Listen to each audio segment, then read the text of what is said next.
If you haven't seen the previous video in this series, I highly recommend that you go and check that out first, because I just go over and cover Fundrise, what it is, kind of the ins and outs of how it works, all the different pros and cons of the platform and things like that. I'll link that video down in the description, but this video is talking about my experience with Fundrise after being invested in it for an entire year. If you're not already familiar with what Fundrise is or how it works, I highly recommend you go check out that video, but if you're too lazy and don't want to watch that, in a nutshell, Fundrise is just an easy way to passively invest in real estate.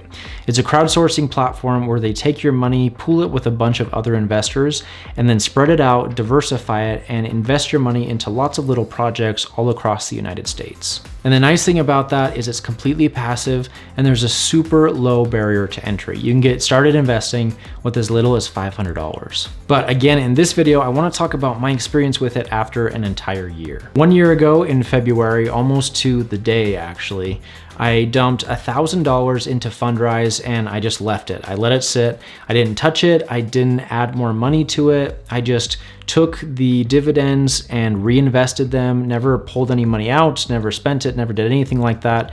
And I just let it sit. And the reason for that is I just wanted to see over the course of exactly 1 year how well I did and what my returns were.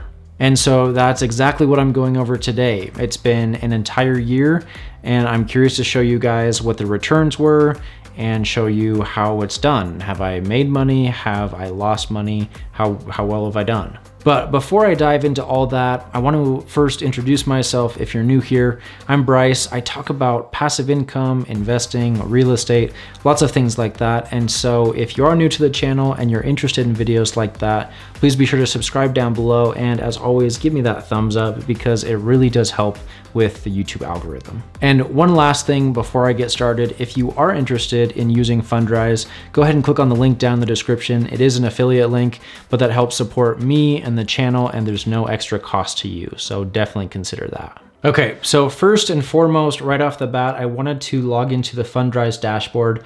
And I mean, obviously right off the bat, you can see that my current balance is $1,079.42. So 1 year ago, I put $1,000 into Fundrise. I didn't add any money. I never touched it. I wanted to invest $1,000 exactly and not add any additional money so that over the course of the year, I could easily calculate my my returns. When you're constantly adding money, it's a little bit harder to track. So I just wanted to put in $1,000, let it sit and see how I did over the course of 1 year. So first and foremost, if we head over to the transactions page, you can see that if I scroll down here on February 25th, 2019, I started with an initial balance of $1,000. And then over the course of the next year, I got paid out a couple of dividends. And so I got a dividend here, for example, and I didn't cash that out. That's absolutely an option, but I just chose to reinvest it. And so here's another dividend here, I reinvested it there, dividend here, reinvested it there, dividend here, reinvested it here. And so this is my most recent one. This was just a couple weeks ago that I received.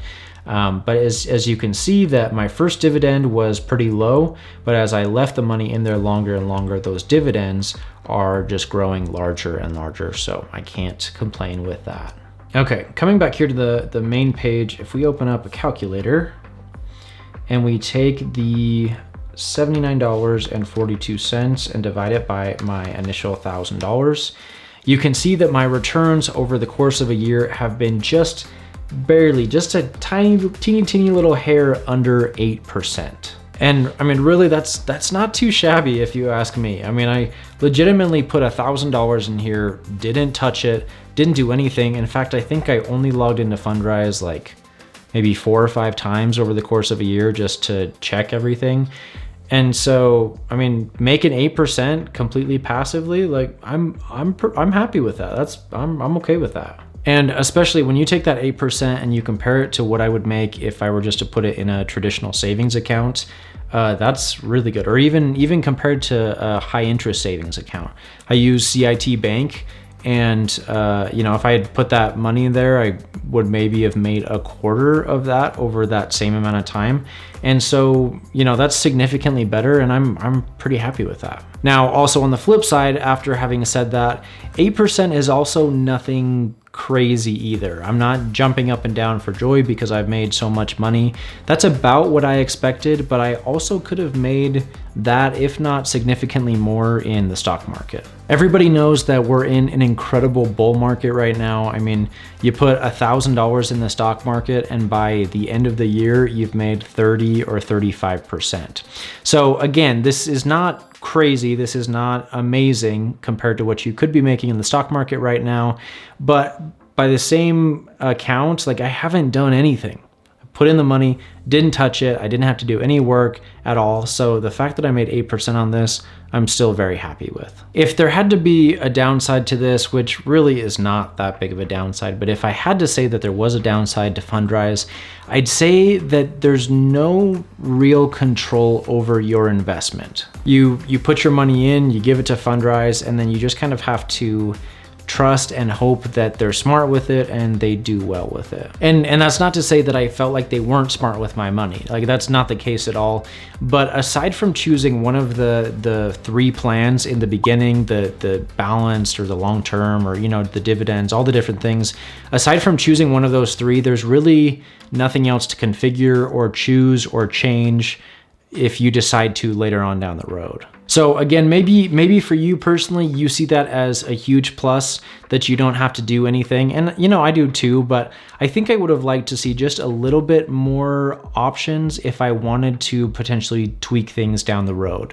Or maybe, for example, I could have said, oh, I only want to invest in A or B class properties and not the C and D class. Or I don't know, you see what I'm saying? Like, I just wish that I had a tiny little bit more control over what they choose to invest my money in. But having said all that, it's not a huge deal. I'm really happy with the returns. I can't complain. One thing I do love, though, for sure about Fundrise is the diversification. Right now, our net worth is tied up with, we've got a little bit in the stock market, we've got a little bit in 401ks, but the majority of our portfolio is tied up in physical real estate located here where we live. And no, I mean, that doesn't really scare me because I really do feel like the area that we've decided to invest in is a good area. It's growing, it's gentrifying, and it's a pretty safe bet in general when your equity is tied to a physical property. However, even after saying that, one thing that does concern me is that all of our investments, all of our physical real estate is located here in our own backyard, and they are spread out across different areas, but everything that we own is in, you know, probably a 50-mile radius of each other. So having said that, if something, even on a small scale, like, you know, in our little bubble economy here, if something were to happen, then potentially we could be out with all of our rentals and our flipping business as well. So with Fundrise, that helps diversify our risk. Knowing that my money is currently spread across 126 different projects, I'm pretty happy with that. I really like knowing that if everything went belly up, I mean, I know I only have $1,000 invested, and so it's really not that much.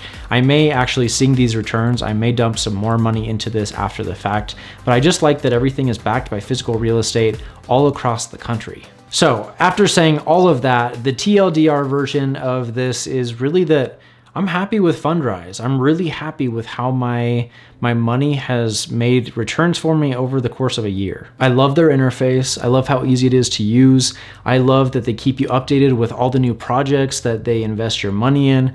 I like that they show you the different A, B, C, D, E class properties that you're purchasing. I love that it's 100% passive, 100% hands-off. I don't have to do anything and I still make good returns. I love that I get quarterly dividends and then I have the option to just take those dividends and reinvest it, so I keep making interest not only off the dividends, but still off my initial investment. It's a really good platform, and it truly is a good tool to have as part of your whole broad investment portfolio. So that is my experience after using Fundrise for 1 full year. And yeah, I mean, I think I'll keep my money invested for the foreseeable future. I'm not upset with Fundrise. I don't have any beef with Fundrise. And so, yeah, unless anything changes, I think I'll just keep my money put and keep making returns. If you're interested in getting started with Fundrise, definitely use the link down in the description to go ahead and get started. Otherwise, let me know what you thought of this video down in the comments. What's your experience with Fundrise if you're already using it? I'm curious to hear what you like, what you dislike, all of that. Having said that, thanks so much for watching, guys. We will catch you in the next video.